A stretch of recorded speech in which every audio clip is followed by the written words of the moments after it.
প্রধানমন্ত্রী আতঙ্কিত, আসা মানে ঘুম হচ্ছে না। নম্বর চেহারা দেখবেন কি বিভৎস চেহারা। কেউ পদত্যাগ দেয়নি, এবারে পদত্যাগ দিয়েছে মানে শুধু ভাঙেনি, শেষ হয়ে গেছে। বিজেপি টেনে হিঁচড়ে 2029 পর্যন্ত নিয়ে যাবে। কিভাবে নিয়ে যাবে, এখন আরও আন্দোলন আসছে। ইথনল নিয়ে গাড়ির ইউনিয়নগুলো, কমার্শিয়াল গাড়ির ইউনিয়নগুলো তারা আবার সংসদ অভিযান করছে। এরপর গডকারির পর অমিত শাহর উপরে অলরেডি কোর্ট থেকে নোটিশ এসে গেছে। সে নির্বিচারে দেশের নাগরিক এবং ছাত্রদের উপরে কী করে বল প্রয়োগ করলো, নাটকের মধ্যে এসে গেছে।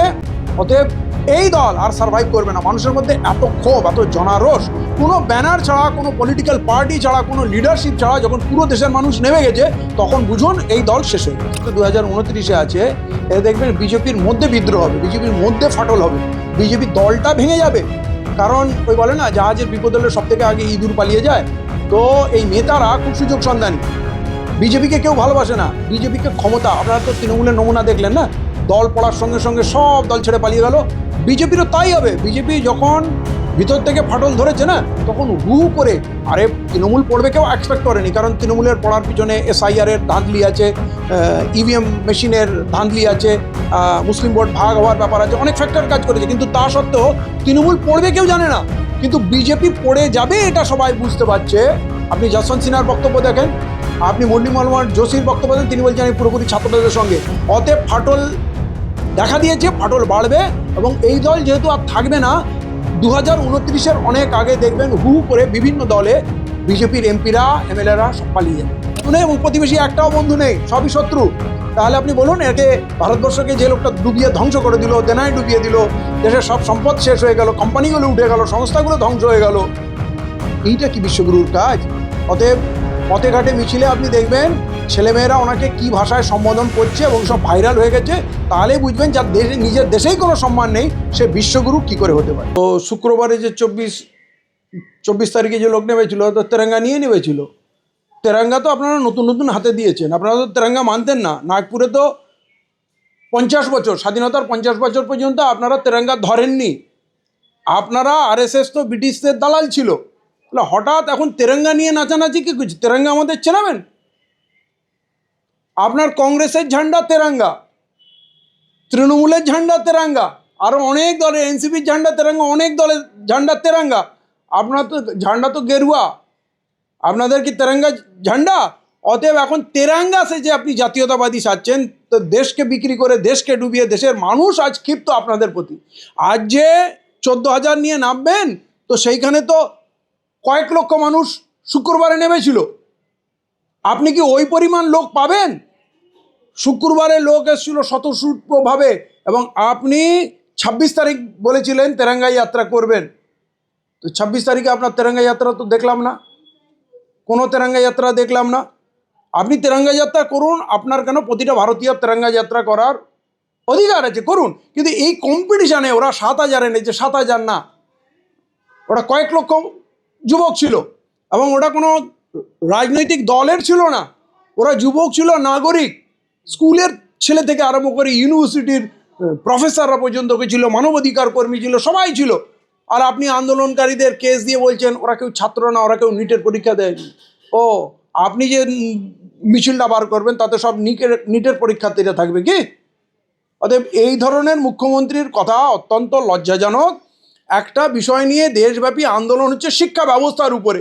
তো শিক্ষা ব্যবস্থার সঙ্গে যে ছেলেটা জড়িয়ে, তার বাবা, কাকা, ভাই, বোন সবাই তো তার জীবনের সঙ্গে জড়িত, তারা আন্দোলনে নামতে পারবে না? আর আমরা পুরো দেশের মানুষ, আমরা তো একটা ভালো ডাক্তার চাইব।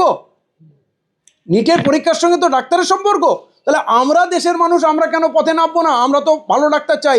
আপনারা চাচ্ছেন অরিজিনাল ছাত্রদের পেপার লিক করিয়ে দিয়ে অরিজিনাল ছাত্ররা জিতবে না, আর ওই বড় লোকের ছেলেদের কাছে লক্ষ লক্ষ টাকা আপনি পেপার বিক্রি করেছেন, তারা ভালো নম্বর পেয়ে অযোগ্য লোকগুলো ডাক্তার হয়ে যাবে। তাহলে পুরো দেশের ক্ষতি না? তাহলে দেশের মানুষ এতে প্রতিবাদ করবে না? আপনি ঠিক করবেন কারা কোন মিছিলে হাঁটবে আর কোন মিছিলে কারা হাঁটবে না।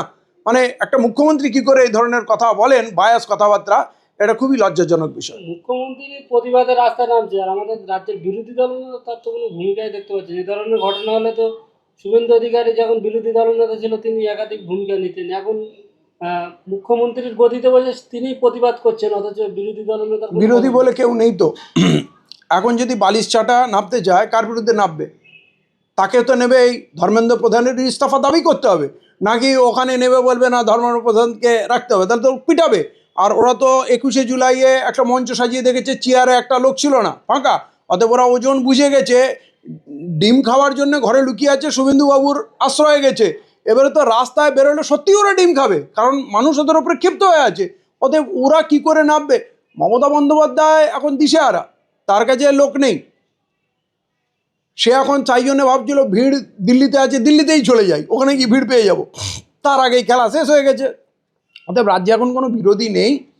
আর বামফ্রন্ট প্রতিবাদে নামছে, চেষ্টা করছে, তাদের ছাত্র সংগঠন নেমেছে, যেটা বাস্তব সেটা মানতে হবে। এখন আন্দোলনমুখী বামফ্রন্টই আছে, তার ছাত্র সংগঠন, গণ সংগঠন বা সিপিআইএম যাই হোক, সেই তুলনায় কংগ্রেস কিন্তু অনেক পিছনে। কংগ্রেস 21 জুলাইয়ের একটা ওই শহীদ মিনার করে ক্লান্ত হয়ে গেছে। ওরা তো আন্দোলন করার দল না, ওরা শুধু ইলেকশন লড়ে। আর ওরা অপেক্ষায় থাকে, ওই যেমন দেখবেন ছিপ ফেলে লোক বসে থাকে না, কখন মাছ ফাঁসবে, ওরা অপেক্ষায় আছে কবে সিপিএমের মার খাওয়া লোক, কবে তৃণমূলের মার খাওয়া লোক, কবে বিজেপির মার খাওয়া লোক তার দলে আসবে। সেই জন্য তারা অফিস খুলে বসে আছে। তারা আন্দোলন করবে না, মানুষের জন্য কোনোদিন লড়াই করেনি, করবেও না। এভাবে বাজারের দোকান খুলে বসে থাকলে যেমন কাস্টমার অপেক্ষা করে, কংগ্রেস সেরকম অপেক্ষা আছে। রাজ্যে কোনো আন্দোলনের মুখ আমরা কংগ্রেসের দেখতে পাচ্ছি না। ছাত্র আন্দোলনের জেরে হঠাৎ প্রধানমন্ত্রীর পরিবর্তন, রাত 12টার সময় ভিডিও পোস্ট করছে, ধর্মেন্দ্র প্রধান ইস্তফা দিলেন, বিশেষ কিছু পরিবর্তন হলো কি? দেখেন, প্রধানমন্ত্রী আতঙ্কিত, এবং ওই 1 নম্বর মিডনাইটে লাইভে আসা মানে ঘুম হচ্ছে না, 1 নম্বর প্রমাণ। আর 2 নম্বর চেহারা দেখবেন কি বিভৎস চেহারা, ভয়ঙ্কর চেহারা। তো আতঙ্ক চরমে।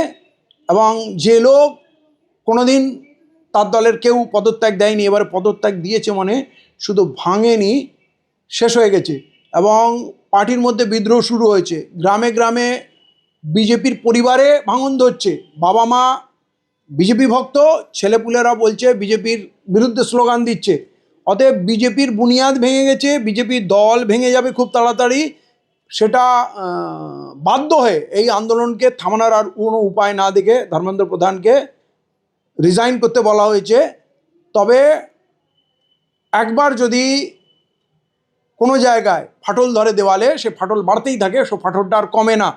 অতএব বিজেপি টেনে হিঁচড়ে 2029 পর্যন্ত নিয়ে যাবে। কিভাবে নিয়ে যাবে? এখন আরও আন্দোলন আসছে। এখন ইথনল নিয়ে গাড়ির ইউনিয়নগুলো, কমার্শিয়াল গাড়ির ইউনিয়নগুলো তারা আবার সংসদ অভিযান করছে। এরপর গডকারির পর অমিত শাহর উপরে অলরেডি কোর্ট থেকে নোটিশ এসে গেছে। সে নির্বিচারে দেশের নাগরিক এবং ছাত্রদের উপরে কী করে বল প্রয়োগ করলো, কী করে পেরেকওয়ালা লাঠি মারলো, কী করে মহিলাদের শ্লীলতাহানি করলো, কী করে পেলেট গান ইউজ করলো, অমিত শাহকে তো জবাব দিতে হবে। অতএব ঘেরাটোপের মধ্যে এসে গেছে।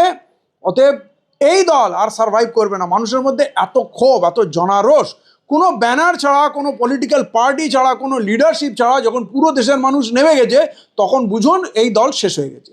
এই যে অনেকে বলছে যে এই বিজেপি পার্টি 2029-এ তাদের শেষ, এটা কি আপনি মনে করছেন? রাজনৈতিক বিশ্লেষক বিজেপি দল শেষ হয়ে গেছে। নির্বাচনটা হয়তো 2029-এ আছে। এতে দেখবেন বিজেপির মধ্যে বিদ্রোহ হবে, বিজেপির মধ্যে ফাটল হবে, বিজেপি দলটা ভেঙে যাবে। কারণ ওই বলে না, জাহাজের বিপদ হলে সব থেকে আগে ইঁদুর পালিয়ে যায়। তো এই নেতারা খুব সুযোগ সন্ধানী। বিজেপিকে কেউ ভালোবাসে না, বিজেপিকে ক্ষমতা। আপনারা তো তৃণমূলের নমুনা দেখলেন না, দল পড়ার সঙ্গে সঙ্গে সব দল ছেড়ে পালিয়ে গেল। বিজেপিরও তাই হবে। বিজেপি যখন ভিতর থেকে ফাটল ধরেছে না, তখন হু করে, আরে তৃণমূল পড়বে কেউ এক্সপেক্ট করেনি। কারণ তৃণমূলের পড়ার পিছনে SIR-এর ধাঁধলি আছে, EVM মেশিনের ধাঁধলি আছে, মুসলিম ভোট ভাগ হওয়ার ব্যাপার আছে, অনেক ফ্যাক্টর কাজ করেছে। কিন্তু তা সত্ত্বেও তৃণমূল পড়বে কেউ জানে না, কিন্তু বিজেপি পড়ে যাবে এটা সবাই বুঝতে পারছে। আপনি যশবন্ত সিনহার বক্তব্য দেখেন, আপনি মুরলী মনোহর যোশীর বক্তব্য দেন, তিনি বলছেন এই পুরোপুরি ছাত্রদের সঙ্গে। অতএব ফাটল দেখা দিয়েছে, ফাটল বাড়বে।